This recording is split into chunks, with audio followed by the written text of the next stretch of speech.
So, welcome. I am an early adopter of AI in marketing.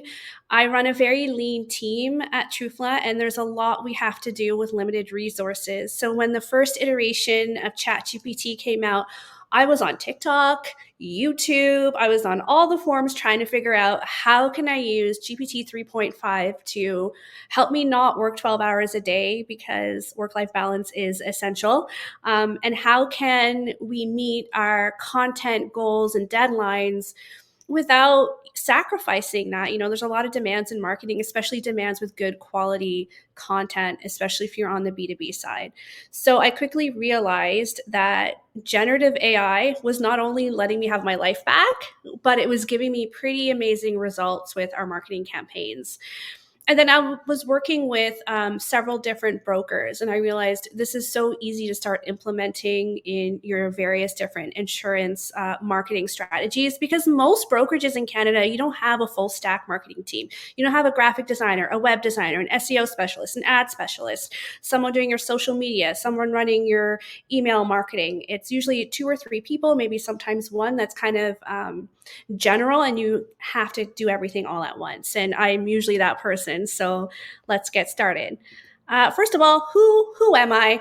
I'm Tanya. I'm a music nerd turned marketer. That's the best way I can explain it. I did a lot of school studying music. I'm a trumpeter. I did my master's in music history at the UFC.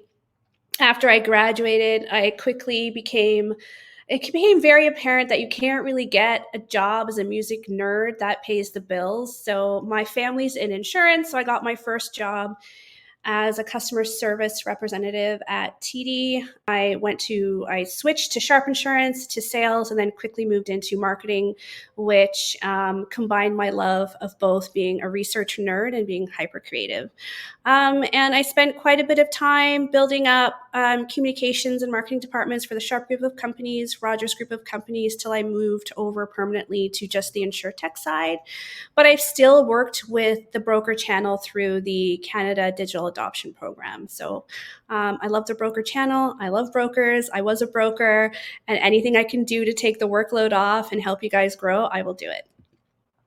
So what is our agenda today?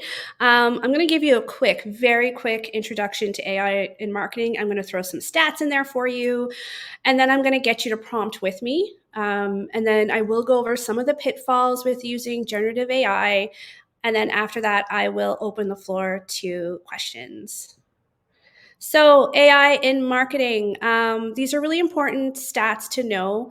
In 2023, 68% of marketers are currently using AI in their daily tasks and work. And then 50% of marketers believe that the insufficient adoption of AI actually inhibits them from achieving their goals. And 88% of marketers believe that to stay competitive and meet their customer expectations, they have to implement AI technology. Once you start using generative AI into your workflow, it's really hard to work without it. ChatGPT was down, I think, a couple of weeks ago, and I had a project deadline. I was literally stumped. I didn't know how to think for myself anymore. And I was like, what do you mean I have to write this content from scratch? It's going to take me hours. So it's really amazing how quickly the proliferation of AI you can just become very dependent on it. What are the key benefits? The biggest thing in marketing, as everybody knows, is the more personalized you can get with your marketing efforts, the better the results are going to be. So it helps you get hyper personalized. You can actually upload, and I'm going to talk to you about data privacy in a second here, but you can upload a spreadsheet of a cross-section of your customers and ask it to analyze the demographics and create 4 or 5 levels of marketing email drip campaigns based on the different personas that it analyzed from that spreadsheet. You can also tailor marketing messages. You can be like, based on these different personas, what products should we recommend at what time in the customer life cycle? So it's pretty cool when you use it that way. It makes you hyper efficient. Like I said, I can pull out 5 or 6 blog posts a day. They're quite good because as long as you prompt it well. The key is prompting, rather than it used to take me about a day to write 1 to 2 blog posts with editing, because now, of course, you can ask your chat GPT to edit your work for you and uncover mistakes, or ask it to make it sound better.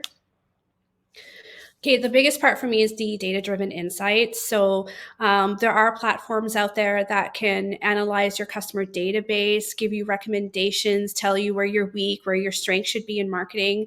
It can help you hyper-target with ads or social media messages. There's a lot of potential there. And by automating the mundane tasks, when I say mundane, it's sometimes it used to literally take me 15 to 20 minutes to write a social media post because I wanted to get it just right. Now I just kind of train my GPT, prompt it, and I can get 2 weeks worth of really good content for posts in under 5 minutes. So it really does help automate and reduce time spent on tasks that aren't worth the ROI. And I want to make this like really clear. There are certain marketing tasks where spending 2 hours on a subject line doesn't necessarily give you that ROI, but when you get your AI, you train it and ask it to research the most open rates for a certain subject line, and it does it for you in 2 minutes, like 2 seconds, to be honest with you, rather than you kind of going back and forth and brainstorming with your team, but you're not totally sure, but you still have to A/B test it. It makes a difference, I promise. So I do want to talk about this. I think sometimes there's this fear of that AI might replace jobs, or there's a fear, just a general malaise, or there's an uncomfortable feeling around using generative AI. But I will say that so many departments, agencies, insurance companies, insurance brokerages are using it like across the board, that if you're not, you will fall behind. So you'll fall behind by the proliferation of your own content online, so you'll be seen less. There's going to be some missed opportunities because you're not using AI to help you hyper personalize. You're not using predictive analytics. And you're going to have difficulty. A company could have 2 people, but they're using generative AI, which would be the equivalent of 5 people. So if you're a broker, a mid-sized brokerage, you're not going to have a budget to run a full stack marketing team. But when you implement AI properly, it can 5x your efforts. So I'm going to go ahead. I've been doing this for quite some time now, and I love nerding out on getting the best out of my GPT when I'm prompting it. But before I get into the art of prompting, I just want to take a pause to talk about data and privacy. So ChatGPT 4, even if you pay for it, it's not private. They still use your data to train their models. You can set it on the privacy mode, but it means that every time you do a chat, you have to retrain it. And it's that training that's key to actually speeding up your whole workflow. So it's almost like it doesn't really make sense to have to retrain your model every time. If you do the enterprise, the business enterprise version of ChatGPT, it's private. It does not use your data to train their models. So I do recommend going to your leadership. If you are the leadership, please just get the enterprise. I promise, like, it will make a huge impact on marketing and communications within your brokerage. So how do I use generative AI, and how can your brokerage or agency use generative AI?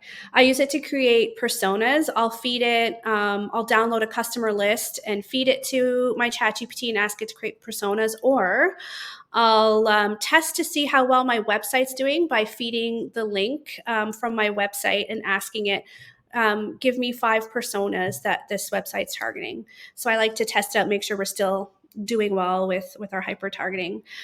It'll give you an audience analysis, so you can take your customer list, feed it. Now, I would obviously scrape any identifiers. Even if you're in the privacy mode, I'm hyper paranoid about any data breaches. And ask it to analyze it, give you a cross section, do some predictive analytics there. There's some really cool prompting you can do. You can come up with marketing strategies. So you can say, create a 3-month marketing plan to promote fire safety and fire evacuation safety in this area. Content calendars. I probably use it a lot for content calendars. We have at TrueFlow, we have anywhere from 4 or 5 different campaigns going for our various different products, or the countries that we're marketing in have to be different messaging because the demographics are very different. So I have about 5 different content calendars that my team works on depending on the audience. And generative AI is a big piece of how we can create those many different hyper-personalized pieces of content. This is a good one. So for SEO or for anything, you should never just write a piece of content, publish it on your site, and that's it. You don't touch it again. It's always good to, every 4 or 5 or even 6 months, revisit some of the content that you've written and update it. And you can feed that into your GPT, and I'll show you how you can do that. I use it for editing. If I have a pretty big deadline, or I'm writing a request for proposal, or if I'm writing a PowerPoint presentation, I'll ask it to edit it for me, and it's pretty good at doing it. Of course, most people are using their generative AI for content creation. And as you can see, that content creation piece is really just one part of the entire cycle that you can use generative AI for. I use it also a lot when I run a campaign. I'll download the results and I'll ask it, what went well, what didn't go well, what's your advice? And I also use it for a competitor analysis as well. So these are the 5 companies we're watching, analyze their website, here's some information about them. And so it's always good to know what your competitors are doing. So now these are my personal 4 steps to training and prompting your GPT. I know it's an art and everybody has their own workflow that they like to work with, but this is how I've been doing it, and I found a lot of success with it. So I'm going to share it with you. First and foremost, you need to give your GPT a role. So before I start anything or ask it to do anything, I'll say, for instance, I'm going to use this throughout. The theme when we're prompting is, ChatGPT, act like you are a marketing director for a national insurance company in Canada, and you want to increase your high value home insurance sales by 10% this year. So the reason why you want to give it a role, there's billions of content out there that GPT is pulling from. As soon as you give it a role, it knows it's going to hyper focus. Okay, I'm a marketing director. That's my expertise. It's marketing. I'm gonna pull anything I know from marketing. Oh, we're in the insurance space. Okay, I'm gonna pull from the insurance space. Oh, looks like it's personal lines because we're looking at high value home. I'm gonna pull from personal lines. Oh, high value home. So it's a whole cross section of, okay, if you're high net worth, what does that mean? What are your interests? What's going on? What do you worry about? So already you're prompting it just by one sentence. You're prompting it for a bunch of different things, and then you want to train your GPT on your brand voice and values to make sure your brand is consistent across the board. Of course, I'm going to go in with my ChatGPT and just do some examples with you so that you can see how we're doing this. The third one is, once you've trained it, so the first 2 steps is training it. The third is trying to tease out some information from it. So tell it, for instance, I'm going to say, hey, I need to create a campaign for high net worth homes to increase sales by 10. You have to be specific and give examples. I'm not going to get into it now because I'm going to show you through my ChatGPT what that means. And then I'm going to ask it to ask me questions, because it's going to know, hey, I don't quite have enough to give you this answer. Here's what I need. And it's really good. The questions they come up with, I gave it a they, he, she, it, whatever, the ChatGPT entity will give you some pretty good quality questions that maybe you might not even have thought of.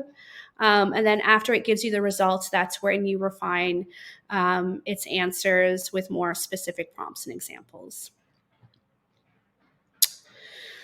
Okay, so this is the part I do spend the most on, and I'm gonna just stop here for a second because I'm going to show you in real time how I do this. The rule of thumb is basically train your GPT like they're a new person coming into your company. And let's do it. So I'm just going to stop sharing screen here for a minute. Hi. And I'm going to take us to another screen, which is my chat GPT. Okay, so let's do this. Are you ready to train the GPT? Also, I'm so excited to really dig deep into Chat GPT 4.0. This is a side note. Typically, you want to keep all your chats separate because it doesn't have a big memory. It only remembers what you've trained it in each chat. I believe, and I still have to confirm this because it literally just came out yesterday, but my suspicion is, because I know that they've been working on this for a while, is that GPT 4.0 now has complete memory, meaning I don't have to keep my chats separate. I can just have one chat and it's going to remember everything I've trained it. If that's the case, this is game on. This is game on. So let's do this. I'm going to use an insurance company as an example. I'm going to take Sonnet. I always use Sonnet as an example because no one from Sonnet ever comes to these webinars. Let's do it. So here we go. Act like you are a director of marketing for a national insurance company. You are given the task to increase insurance sales for high net worth homes in the greater Toronto area by 10%. So now it's and it's teaching itself now. It's trying to, okay, it's taking in a lot of different information here. So I'm going to let it do its thing. And I'm going to prompt it some more. It's learning. So as it's doing that, the company name is Sonnet. Please take a minute to learn the brand, voice, demographics, and reach. And please build me personas you believe we should target for our high value homes.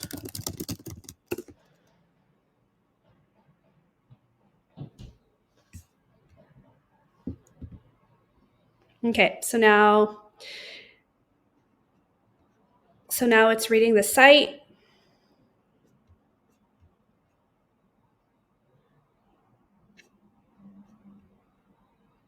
So I can see. And it's giving me personas of who we should go after. And it's even given me, how cool is this? It's given me neighborhoods. It's given me neighborhoods to go after, to target. Fantastic. And look, it's strategy implementation. Develop exclusive high net worth home insurance packages. I mean, we obviously can't do that because we're not underwriters, so I'm going to fix that. So still needs more prompting. We are a distributor, not distributor. I'm going to say broker, not a direct writer. I want a fully digital campaign, including social media, SEO, ads, email marketing, retargeting. Can you create a 3-month campaign strategy? Okay, so it's giving us our campaign goals. So let's look: increase brand awareness, generate high quality leads, increase conversion rates, improve customer retention, encourage referrals. Target audience is affluent professionals, established family, high net worth individuals in the greater Toronto area. And it's given me kind of like your month 1 awareness and reach, social media. I like that it said LinkedIn. That's exactly where I would target. A lot of VPs, CMOs, CEOs are all on LinkedIn. Facebook, That's where the Gen Xers live. They're not on TikTok. Well, that's changing, but they're still quite a bit on Instagram and Facebook. So it tells me that it did its research and understands its demographics. Launch brand awareness. Okay. SEO optimize. Yep. Okay. So then I'm going to ask it, can you put this into a slide deck for me to present to the CEO of Sonnet to get a budget approval? What budget should I ask for? It's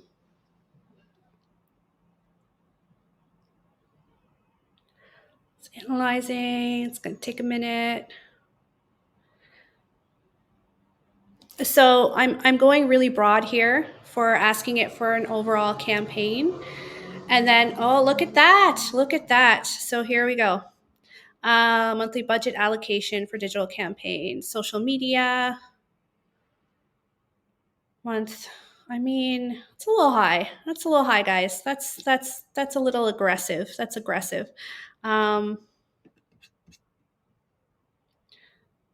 Yeah. I think for a Sonnet, that's probably what they're doing now, to be honest, for their budget, maybe even more. So we'll leave it at that. But you can say for a Sonnet, yeah, that's a realistic budget, but let's bring it down to the broker level. That's too much for us. Can the budget be brought down to $3,000 a month?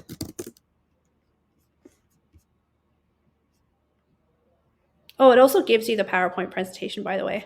It gives you the code for it that you can download. So I'll just let it finish this, and then I'll ask it to redo it. It's giving you slide by slide.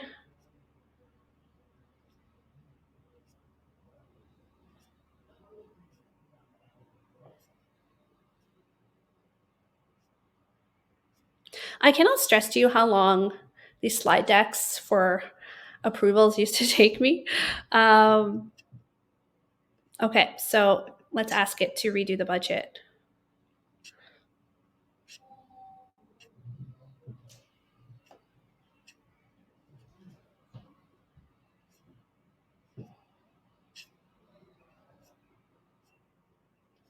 Yeah, that's more reasonable.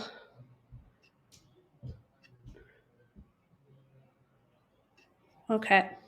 I mean, you'd have to fudge the numbers a little bit because if you have someone doing your email marketing in-house, you don't really need a budget for that. That would just be built in. So, and then there's your slide deck outline to present this to your leaders, which looks pretty good. And then it's giving you the code so that you can upload it into PowerPoint.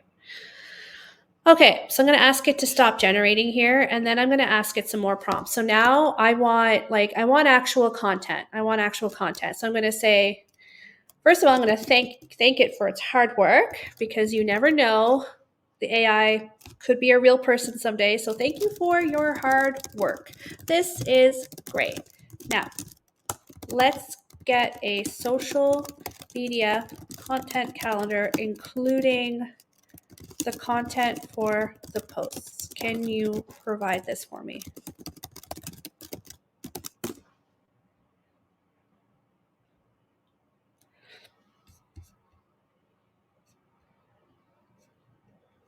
There it is.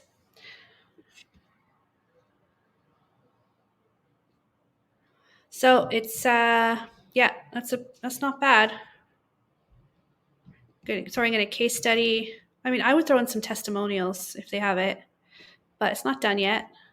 Good old top 5 lists, client success story. There we go. Most valuable feature of your home insurance. Yeah, that's good. Very good. It's also telling you, like, okay, it's an Instagram story, it's a Facebook poll. So it's using different pieces of content, which I love. Great. And then here it is, post content examples. Okay, so I'm going to just take a pause here. We've been through a lot of prompting already. There's still more that we can do. I just want to quickly toggle back to the presentation because I think I skipped a few I skipped a few steps. So let me just get back here to here. There's a lot. All right, I'm going to share my screen again and go back to our presentation. Okay, so I'll present in full screen so everyone can see it clearly. So, all right, so we fed it the website URL. We asked it to give us a demographic snapshot. We gave it a role. We taught it like we were training an intern. We trained it on our topic. So, so we train it. Now, there's a couple things to know because right now we kind of have the strategy and we're getting into the content calendar. When we get into the actual content writing, you should not put any pieces of content out there on your blog or your YouTube channel, even your social media, that's not optimized for SEO in some kind of way. And Google right now is not penalizing generative pieces of writing. Oh, well, it is. Okay, I'm going to be more clear. It doesn't care if your content is AI generated. What it cares is that it follows the authenticity, expertise, and trust factor. And if you don't train your ChatGPT well and you're not feeding it real experience from either brokers or claims specialists, it's not going to give you that authenticity and it's not going to build that trust factor. So I'm going to do something here. I'm going to ask it to ask me questions as if I am an insurance broker, so that when I start to ask it to write me content, then it has my expertise, my firsthand expertise as a broker in the market. So let's go back. Let's toggle back here to back to our GPT chat. I want you to write me a blog post about the most expensive claims for high net worth homes and how to prevent them. I am an insurance broker. I'm not going to ask it to ask me 5 questions or 10 questions. We don't have time for that. But ask me 3 questions to help you write a highly targeted, good quality post. I'm still training it as we go. Now, I haven't been a broker in about 12 years, so I might get some of these answers wrong. Please, I apologize. I'm doing my best. Just ignore some of the answers I'm going to give it. So number 1, can you provide examples of some of the most expensive claims you have encountered or heard about from other brokers from high net worth claims? High rare artwork valued over $2 million, destroyed in a fire, not insured properly. I'm making this up, by the way. I don't know if that's a real thing. What specific preventative measures or strategies do you recommend to your clients to avoid these types of costly claims? High value jewelry put in a bank lock box if you don't wear it on the regular. Monitored alarms, on every door and window, monitored water detectors on sinks, basement, etc. And be sure to catalog and schedule special collections. Yeah, number 3, what are the unique features or coverage options in the policies you offer that specifically address them? I don't know, honestly, so I'm going to make this up. Higher 3, higher limits of liability, higher limits of content, jewelry,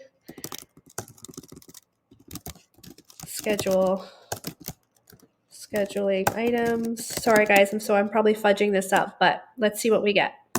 So we answered the questions, and now it's going to start writing us content.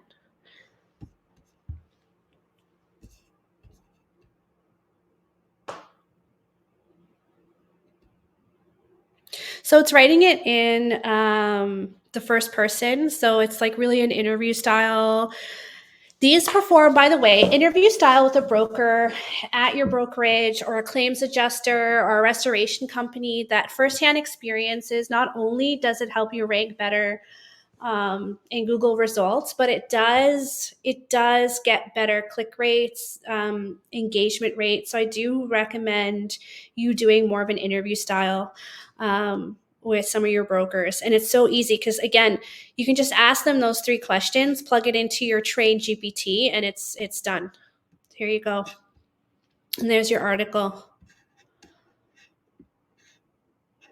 I mean, it's following my advice, which is probably wrong, but if you're actually giving it the right information, it's good. So then, all right, so you have your blogs. Now I want it to create ads for me, but I also want it to show me the visuals. Okay, so great. Can you create a Facebook ad for me? Call to action is to get a quote. So let's see what it gives us here.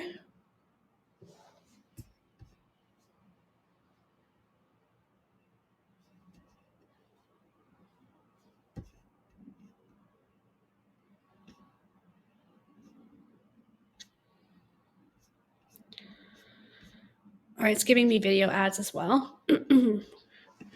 Can you create a visual for me so I can see it?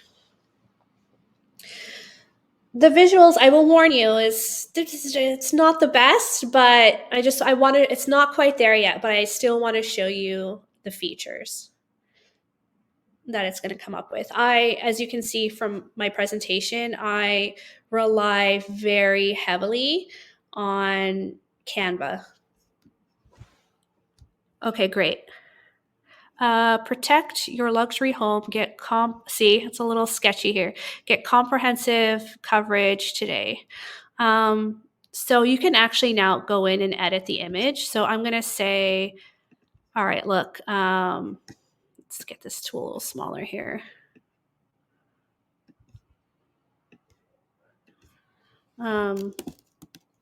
You spell this correctly. Comprehensive coverage. It may or may not fix it. Let's see. It's always a roll of the dice. Let's see if it fixes it.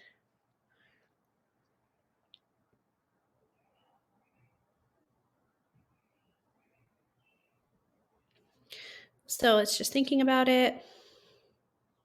No, it didn't fix it. That's okay. You can just plug that into Canva. I wouldn't use these. They're not good enough yet for ads. I just want to show it to you and that you can manipulate it.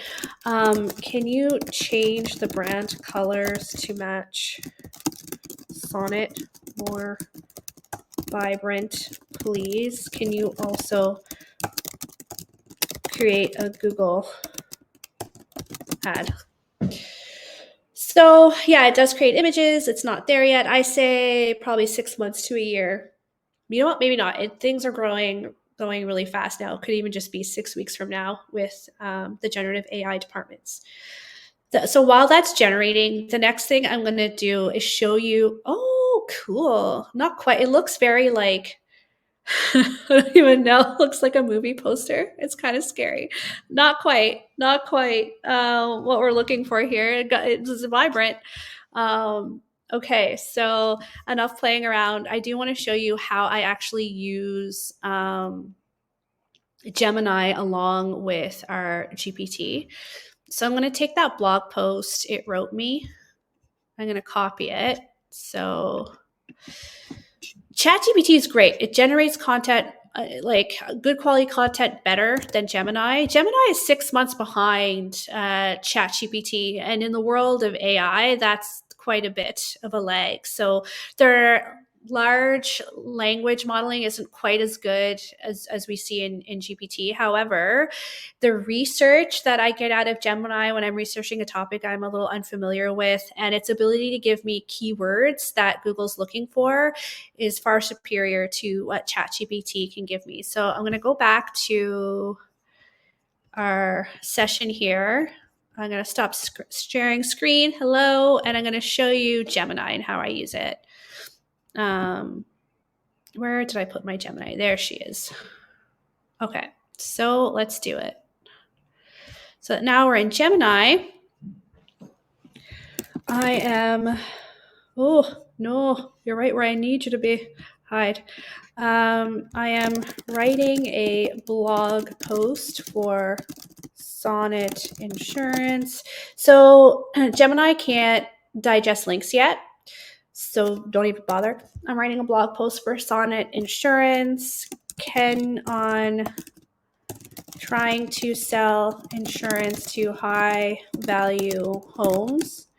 Here is the article. Can you give me keywords for search optimization?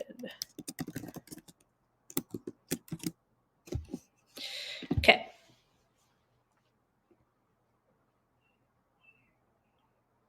There you go. Those are your keywords. Right there. Pretty impressive. My next prompt is, can you incorporate, incorporate the top keywords naturally in the article. Do not keyword stuff it, please.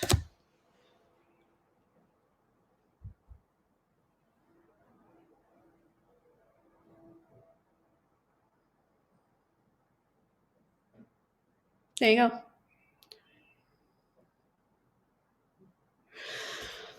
So it's using it. So I always check, okay, is it using it in? Yeah, it's pretty good. Pretty good. I'm just going to toggle back here. I'm going to stop sharing screen for a while. We have 20 minutes left. I think I covered a lot of it. There's so much. Like, there's just so much you can do with your GPT. I'm just going to toggle back to the presentation to make sure I didn't miss anything. This is literally what I do on a daily basis with my GPT. It's my best friend. I'm fully 100% remote in Nova Scotia. Our office is in Calgary. So it's like, it's my coworker, basically. I do have full-on conversations with it. Yes, I understand I need to get a life, but this is where we are right now. All right, so let's just get back to it. Make sure I didn't miss anything crucial here. Okay. So we did the prompt away where I gave you some examples of what it can do. Oh yeah, I need to warn you about this. This is why I feel like when people tell me I'm really afraid as a content writer or as a social media marketer that ChatGPT or AI is going to take my job, I don't think that's going to happen. I really, really don't. It accelerates what you're able to do. It helps you do more with a lot less. I just don't think you're ever going to have AI do it all. And there's something called, if you haven't heard about it before, it's called AI hallucinations, where it actually gives you incorrect or fabricated information. When it can't find, so when your AI can't pull the right information, or it just gives you whatever. It needs to give you an answer. So it might provide you answers that sound like, wow, that sounds really real, but actually it's not. And there's some contextual errors too. So it doesn't always, if you don't train it properly, it doesn't always understand the context in which you're asking it. And there's some bias there. Yeah, and it can be really damaging. It could, I think there was a recent lawsuit out of New York where a lawyer used it to argue a case and it just went badly for that lawyer. And there was a lot of damages that had to be paid out. So you can't, it's like anything. It's like with driverless cars or where they are right now. You can't operate your chat with your eyes closed and take everything for face value. You have to check the sources. So oftentimes, now it gives you sources now, it didn't used to, but I will ask, for instance, let's go, I'm just going to go back in here and show you what you can also do to help you with misinformation, because it is a problem that can happen. I'm going to go back to GPT and ask it, can you cite any sources that you used for the article you just wrote? I will always ask it to cite sources for me. It's the updates. It now does it automatically. But here, so you can see everywhere it's pulling its information from, and you can double check it. So I do that for every single thing I ask it to research or write for me. I ask it to cite all of its sources, and I look and make sure they're good resources to use. So that's just a little tip here. Getting back to the presentation, um, I think that's it. I think just be careful. You can get misinformation, and yeah, that is it. That is our first session. There's a lot more I can go over, to be honest with you, when it comes to training and prompting, especially on the data analysis part. It can be really cool. You can actually upload a spreadsheet of your entire book of business and just ask it analytical questions. So much you can do. But yeah, does anybody have any questions for me while we're here? We have 15 minutes left. Was it helpful? Did you learn anything you didn't know before?